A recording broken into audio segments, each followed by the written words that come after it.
Bonjour à tous, alors me voilà pour une nouvelle vidéo. Alors, pour partir du début, pourquoi j'en suis arrivée là et comment j'en suis arrivée là, comment je suis arrivée de la souffrance à un état de vision de liberté. Voilà, donc je vais reprendre depuis le début. Donc, ça a commencé vraiment cet état de souffrance en 2010. J'ai commencé à avoir une accumulation assez costaud de fatigue, de travail. J'ai commencé à ressentir des étourdissements, vraiment une très grosse fatigue, de l'agressivité, des excès en tout genre. Voilà. Au début, je disais que ça allait passer. Forcément, hein, comme beaucoup de gens, bon, allez, ça va passer. Sauf que non, j'ai vite compris que ça n'allait pas passer. Donc ça a commencé par des crises d'angoisse, hein, des crises d'angoisse, du stress sans aucun... sans cesse en fait, sans cesse, sans cesse, sans cesse. L'oubli de savoir respirer, oui, je respirais à l'envers en fait. Quand j'inspirais, normalement votre ventre se gonfle et quand vous expirez, votre ventre se dégonfle. Voilà, bah moi c'était l'inverse. Voilà, je ne savais plus respirer, donc pour vous dire à quel point j'étais perdue. Et puis, s'est développé tout un panel de peurs, on va dire. Donc, peur de la foule, peur d'être seule, peur de conduire, peur de me faire du mal à moi-même, peur de monter à cheval alors que c'est ma passion depuis toujours, peur de l'évanouissement à chaque instant, peur du soleil après une insolation, enfin voilà, peur, peur, peur, peur de toutes les choses du quotidien en fait. Voilà, et pourtant, au fond, moi, je savais que tout ça, c'était pas des phobies. Je le savais. Pourquoi, je sais pas. Mais je savais dans le fond que, voilà, c'était pas des phobies. Donc, j'ai fait semblant pendant très longtemps. J'ai fait semblant. J'ai une très grosse force de caractère. Donc, du coup, je suis capable d'accumuler beaucoup de choses et que ça ne se voie pas à l'extérieur. Donc voilà, mais un jour j'ai plus réussi. Donc j'étais obligée vraiment d'aller au médecin. Voilà, et le verdict est tombé. J'ai été sous antidépresseur pendant environ un an, je pense. Voilà, très vite, enfin très vite, oui, un an ça passe vite, hein. J'ai voulu donc diminuer, arrêter. Et passer vraiment à quelque chose qui, pour moi, était plus juste, sachant que, voilà, pendant ce temps, j'ai aussi fait un travail sur moi. Donc voilà, j'ai eu vraiment, en fait, j'ai eu vraiment peur de la dépendance de la substance de l'antidépresseur. Encore une peur en plus, voilà, qui se rajoute à toutes les autres. Donc du coup, pour parler de l'antidépresseur, je ne suis pas une grande fan de médicaments, ça on est bien d'accord, mais en outre, je trouve ça très important quand on est à un stade de fatigue, de pétage de câble, vraiment qui devient, qu'on le sent, qui n'est plus gérable, de se faire aider.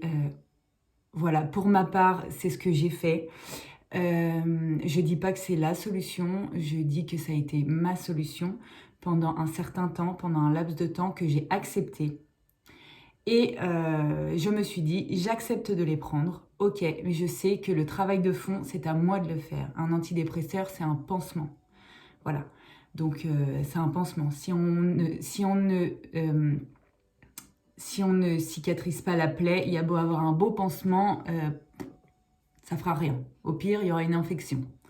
Voilà, donc ça, c'est ma vision des choses, encore une fois, et c'est ce que j'ai vécu. Voilà, donc ça, c'est la première chose. Alors, voilà, on l'appellera comme on veut. J'ai fait un burn-out, j'ai fait une dépression, tout ce que vous voulez. On peut mettre le mot qu'on veut. Pour ma part, j'appellerais ça plutôt un regroupement d'émotions que j'ai pas voulu laisser sortir pendant des années et des années. J'ai pas été à l'écoute de mon corps, j'ai pas été à l'écoute de mes émotions. Tout ça, ça a fait une grosse patate chaude et à un moment donné, et ben voilà, on se brûle. Donc voilà. Autant vous dire aussi que, vu ma force de caractère, des coups de pied au cul, je m'en suis mis plus d'un. Mais il y a un moment donné, ne culpabilisez pas, il y a un moment donné, les coups de pied au cul, ça ne sert plus à rien. C'est pas assez, en fait. Voilà, il faut plus. Il faut plus. Mais quoi? Trouver sa solution. Donc, moi, j'ai fait... Je suis passée par beaucoup de choses. J'ai fait de la sophrologie pendant 1 an. J'ai rencontré une personne formidable qui m'a sauvée réellement du début de ma souffrance, on va dire. De l'EFT aussi pour sortir toutes les émotions. J'ai fait de l'acupuncture, du shiatsu aussi, très bonne expérience. De l'hypnose régressive. Voilà, j'ai fait plein de méthodes. Toutes ces méthodes sont aussi bien les unes que les autres. Ça, il n'y a aucun souci. Mais le souci, c'est que, en fait, moi, je cherchais toujours la solution à l'extérieur, en fait. Et je me suis rendu compte que c'était pas ça. J'attendais qu'on me libère, en fait. J'attendais qu'on m'enlève de cette prison intérieure, je disais, enlevez-moi ces chaînes, je suis enchaînée, j'arrive pas. Je n'arrive pas. Et j'attendais vraiment que quelqu'un, j'attendais à mes rendez-vous, j'arrivais et j'attendais vraiment qu'on me libère, en fait. Voilà, je pensais que c'était ça, la solution. Et non, en fait, la solution, pour ma part et pour l'enseignement que j'en ai tiré, ça vient pas de l'extérieur. Ça vient vraiment de l'intérieur. Voilà. Donc, j'ai eu le déclic un jour. Un jour, j'ai compris que c'était moi qui détenais la fameuse baguette magique. Ouais, cette fameuse clé pour se guérir, pour se libérer, eh ben, en fait, elle est à l'intérieur de nous. Mais dans ces moments-là, on ne la voit pas. Et en fait, il faut juste réussir à trouver le bon accompagnant. Alors, j'en fais exprès de ne pas dire thérapeute, parce que vraiment, pour moi, accompagnant, ça résonne en ce moment.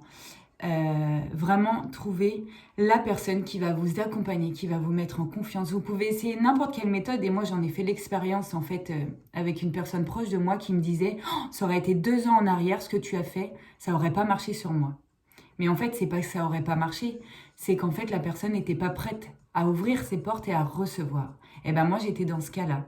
Je cherchais tellement à l'extérieur, à l'intérieur c'était tellement fermé, j'avais tellement peur de ce qui allait sortir que bah voilà, je disais bon bah, faut que ça sorte mais moi je veux rien voir, je veux pas voir tout ce qu'il y a toute la merde qui est à l'intérieur. Non. Et bah en fait si. En fait si, il faut vraiment trouver le bon accompagnant. Alors moi personnellement, j'ai trouvé vraiment 2 personnes magnifiques qui m'ont aidé et qui m'aident encore. Bah oui, parce que plus on attend, plus on entasse sous le paillasson et plus c'est long. Voilà, donc, mais on y arrive, c'est le principal et voilà. Et c'est vraiment trouver le bon accompagnant. La méthode, de toute façon, elle marchera si vous êtes prêt et elle marchera sans aucun problème. Il y a pas, voilà, si ça passe bien, vous allez être en confiance et ça va se libérer forcément. Donc ça, n'ayez pas peur, juste une aparté, n'ayez pas peur de ce qui va sortir. Rien ne sortira. Les choses dont vous êtes prête à voir, vous les verrez. Les choses que vous n'êtes pas prête à voir, vous les verrez pas. Voilà, c'est tout simplement ça. Votre âme, elle n'est pas folle, on n'est pas fou, on va pas aller se mettre à tout nous péter à la tronche d'un seul coup pour que ça soit encore pire. Non, en fait, ça se fait progressivement. Alors, c'est encore mon expérience, mais j'en ai parlé avec plusieurs personnes et c'est pas un truc comme ça, il y a tout qui nous arrive, quoi. Non, c'est vraiment progressif. Donc voilà. Et je me rends compte, donc du coup, voilà, je me suis rendu compte qu'en fait, c'était pas à nous de choisir réellement ce qu'on devait faire, en fait. Si on devait aller dans nos vies antérieures, si on devait faire ceci, si on devait faire cela. Parce qu'on peut faire 1 milliard de choses, si on n'est pas prêt, en fait, ça sert à rien. Bah ouais, parce que on n'est pas prêt. Donc ça sert à rien. Et moi j'ai un exemple très récemment, donc j'ai déjà fait de l'hypnose régressive et c'est quelque chose que je vis pas forcément bien, le après est compliqué pour moi et en fait je me suis aperçue en faisant un soin libérateur que j'ai été voir mes vies antérieures mais sans le vouloir. Donc en fait c'est vraiment une chose que voilà, T'es prête? Eh ben, on va te faire voir et voilà. Et maintenant, tu laisses passer. Et c'est tout. Alors, personnellement, un conseil que je peux donner, allez voir dans les vies antérieures. Si vraiment, bon, voilà, allez-y. Mais clairement, c'est pas une nécessité. Et si vraiment votre âme a besoin d'aller voir ça, vous avez besoin d'y aller pour débloquer quelque chose, de tous les cas, vous irez, peu importe la méthode. Donc, vraiment, c'est quelque chose, après, il faut en prendre de la hauteur et de la distance avec tout ça, et c'est pas évident. Donc voilà, c'est juste une petite aparté. Donc voilà, je reprends un petit peu mes notes. Pendant tout ce temps, en fait, donc il y a plus de 10 ans maintenant, je me suis retrouvée seule avec tout ça, à l'intérieur de moi. Je ne pouvais pas forcément parler avec des personnes autour de moi, de ce que je ressentais vraiment profondément. Attention, je parle vraiment de profondeur. Voilà, j'avais vraiment peur qu'on me traite de folle, de psychopathe, de tous les mots que vous voulez.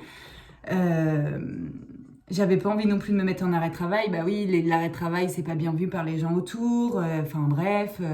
Et puis, c'est pas l'éducation qu'on m'a donnée. Donc voilà, je me mettais encore des barrières, hein, des croyances, toutes ces choses-là. J'ai essayé de faire beaucoup de divergences aussi avec le sport, avec des activités extérieures, encore une fois. Mais non, on m'a toujours tout enlevé. La vie m'a toujours tout enlevé pour que je revienne à l'intérieur. Sachez qu'il y a un moment donné, si vous n'écoutez pas, on vous enlèvera tout pour que vous vous retrouviez seul, pour que vous alliez dans vos profondeurs. Voilà. Si vous êtes têtu comme moi, et ben voilà, c'est ce qui arrive. Hein. Enfin, moi, c'est ce qui m'est arrivé en tous les cas. Je suis pas une généralité. Hein. Donc voilà, c'était vraiment une boucle infernale. Avec ma conscience d'aujourd'hui, je me dis que voilà comment la vie m'a offert.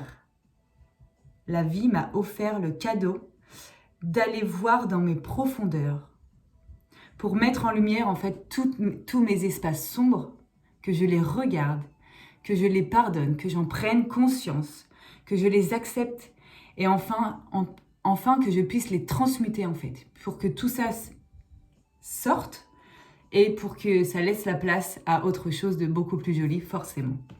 Donc ça, c'est plutôt cool. Alors c'est pour cela que je veux aborder plusieurs sujets, donc j'ai vécu plusieurs choses, je voudrais aborder plusieurs sujets. Ici, je veux montrer la réalité de ce que j'ai vécu, je ne veux surtout pas embellir les choses, parce que je trouve qu'on embellit trop de choses et du coup on se retrouve bien seul parce qu'on se dit « Ah bah non, mais moi j'ai pas vécu ça, je dois pas être normale en fait ». Et voilà, et en fait moi je veux... Ce qui m'aspire c'est ça, c'est vraiment raconter ma vérité. Et j'ai bien dit ma vérité et mon expérience, ce que j'ai vécu. Voilà, aujourd'hui j'essaie de vivre le plus justement possible et de me réaliser le plus justement possible. J'essaie de composer avec mon corps, avec mes émotions, tout ce qui résonne le plus possible avec moi. Essayer de faire passer, je dis pas que je suis jamais en colère, je dis pas que j'ai jamais de coup de gueule, non, mais j'en ai, comme tout le monde, mais en fait j'essaye vraiment de les vivre à 100% et de les laisser passer, et comme ça au moins c'est pas bloqué, parce que moi mettre les trucs sous le paillasson, je sais ce que c'est, et il y a un moment donné, le paillasson, il est tellement comme ça qu'il en peut plus, donc faut vider. Donc pour éviter de vider, faut laisser passer, et voilà, et ensuite passer à autre chose en fait. Pourquoi se charger comme ça, franchement, ça sert strictement à rien. Voilà, donc l'enseignement principal de tout ça, c'est vraiment que le bonheur, il est d'abord à l'intérieur et ensuite il se déverse à l'extérieur. Vous pouvez être très heureux, avoir de l'argent, avoir tout ce que vous voulez, mais tant qu'à l'intérieur ça va pas, écoutez, je suis pas persuadée qu'à l'extérieur ça soit vraiment joli. Même si dans la matière on a plein de choses autour, voilà, c'est mon expérience encore une fois. Je suis vraiment en quête de partage.